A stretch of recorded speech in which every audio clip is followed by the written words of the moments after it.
My dear compatriots, this is the Boogeyman Show.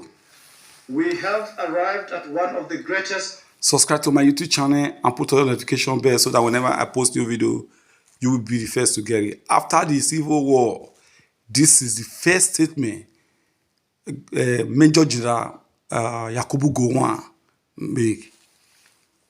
Let's hear him. Moments of the history of our nation. A great moment of victory for national unity and reconciliation. We have arrived at the end of a tragic and painful conflict. 30 months ago, we were obliged to take up arms against our brothers who were deceived and misled into armed rebellion against their fatherland by the former Lieutenant Colonel Ojukwu. Our objectives was to crush the rebellion, to maintain the territorial integrity of our nation, to assert the ability of the black man to build a progressive and prosperous modern state, and to ensure respect, dignity, and equality in the Committee of Nations for our posterity.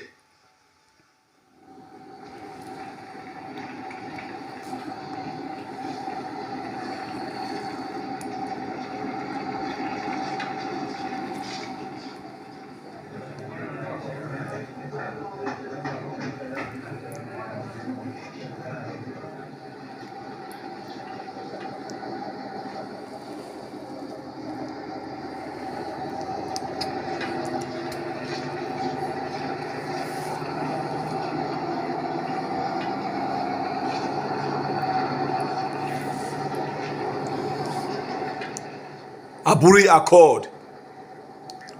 This is Aburi Accord.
In a conflict of this nature, where Lagos certainly has the superiority of arms, such as having armor, having artillery, one would expect the Lagos troops to break through and then get pushed back, depending on the strength of the resistance. And this is really what we've been doing, particularly on the Nsukka sector. Today, they push forward, tomorrow we push them back. And today they push forward, tomorrow we cut through the line of communication, they have to rush back. And this is what has been happening.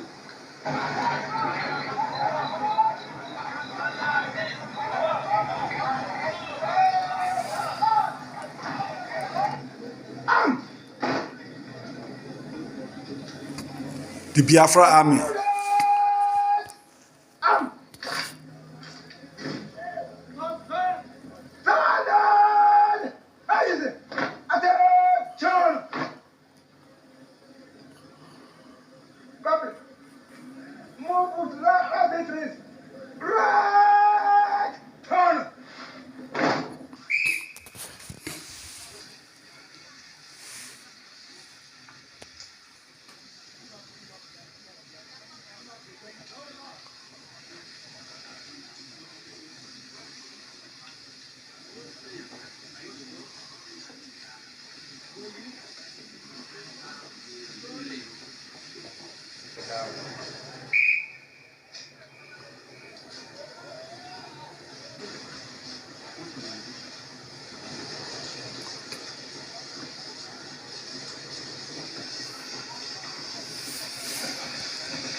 We've just come to a fairly terrifying night. We set off from the bridge with the 3 battalions, and we were in the rear with the 12th Battalion. We were ambushed at about 4 o'clock, a heavy machine gun ambush. For a while it seemed that the 3 battalions spread out along this jungle road here were pinning the machine guns down, and then at about 6 o'clock the 12th Battalion panicked. Most of them are recruits that have come in on a crash training program. We dived into the ditch not knowing what was going on. Fire was coming from every direction. The noise, well, it was such a noise. I've never heard the sound of gunfire like it before. And there were officers running up and down the trenches shouting, "The next one who panics will get shot." And they were screaming to their soldiers to stop. Well, eventually they did stop. But the colonel who's leading the 3 battalions along this axis was very, very cross and very angry with a lot of his own men this morning. Yes, I was with you there over there, sir. We were probably shot by one of our chaps too. Stupid attack. Colonel Ali, you clearly have problems with some of your men who've not had very long in training. Some of them did rather panic just now. How much of a problem is this for you? It is a problem initially, but all that it requires is for them to get used to the battle fright. This is their first time in action, and normally you get a bit of battle fright until you master this, and it doesn't bother you anymore. What sort of percentage of your force consists of seasoned soldiers? On this front, I would say 50-50. People, observers who are trying to be objective about this war, none of us know very much about it, say that the great problem of the Nigerian army is that it's one of the world's best internal police forces, but that it's not yet an offensive army. Is this a fair assessment?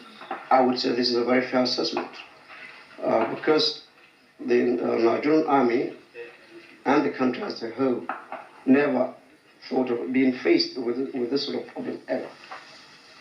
So we get army towards internal security duties. But now we hope we will have lived up to the other side of it too.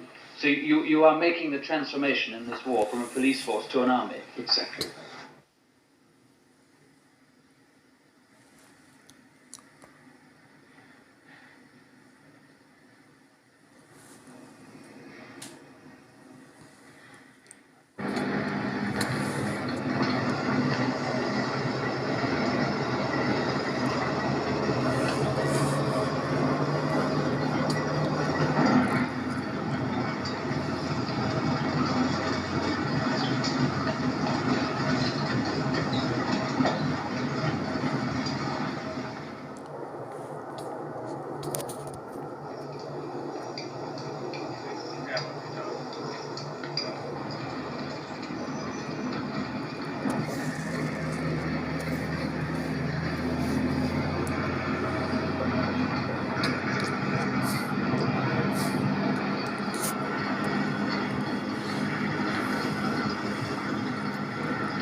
How much longer would you assess that it's going to take federal forces to complete the defeat?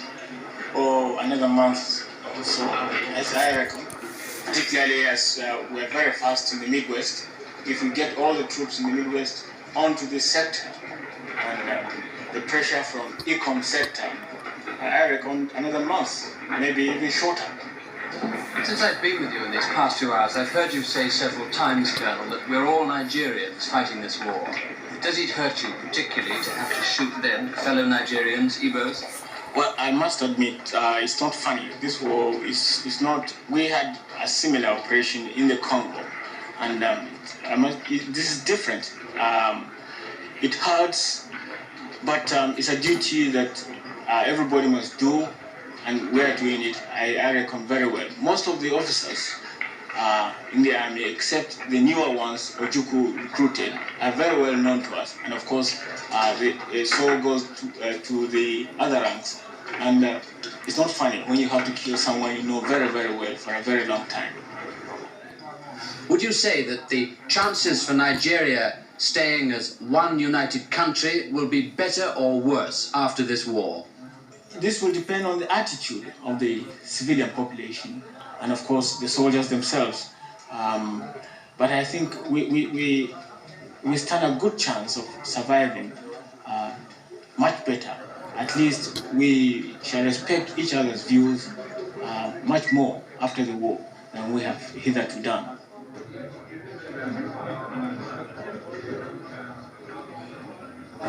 What do you think of Ojukwu now? Do you think he's led Igbo people into great trouble? Well, of course. I think so. What do you think he should do now? Well, with many people here, our opinion is that he, as the federal troop has cut into Enugu, that the next thing is to surrender, to save more life and property and hardship to people.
In the long term, we have achieved quite a lot, no matter what one says. Indeed, if the 14 million people Biafrans are killed, the notion of Biafra will persist till the end of time. That is an achievement. And I think, too, in the negative side, I think Africa already is a better continent as a result of the experience and the fact of Biafra that we have contributed. There are umpteen number of things one could mention. The fact is that the mere existence of Biafra is an achievement. But if the tide of the war turns sharply against you, how far are you prepared to go before you surrender? I don't think anybody in Biafra contemplates anything like surrender. No. It would not be that. I think probably it would be a question of, right, this is the end. How do we do it in the best way? But you are nevertheless saying, are you not, that if your people said to you, Commander-in-Chief, we want to throw in the sponge, we want to surrender? I have no alternative. Once they say that, I have no alternative. If Biafra is eventually defeated, and defeated while you haven't been recognized, is there not a chance that history will look back upon you and say you've been an irresponsible leader, you've led people to the slaughterhouse and really didn't gain anything out of it? It is possible. There are so many ignorant commentary being pushed out and under the cloak of intellectualism, but I know my duty to my people. I feel this intensely. I am absolutely certain of one thing, and that is that when all this is considered, at any time, at any stage in the conflict, or when the whole struggle is being considered, the only right judgment would be a man doing his duty to his people. If that is all that is said, I am completely satisfied. That is all really I want.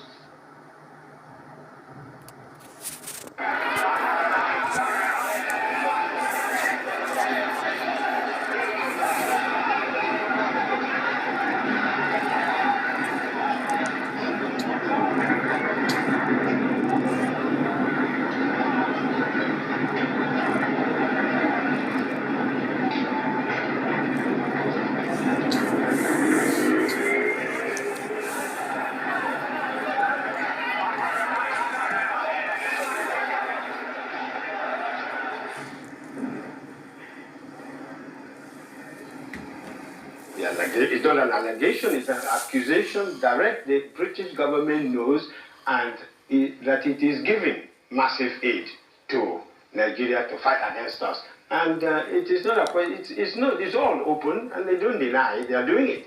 And they say that they are the traditional suppliers of arms to Nigeria, and they will continue to do so, and they are doing so. We think it's deplorable that a great country, a great government like this, should take sides in an African internal feud.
Okay, I believe this is what I can show in this video. Thank you. This is the Boogeyman Show.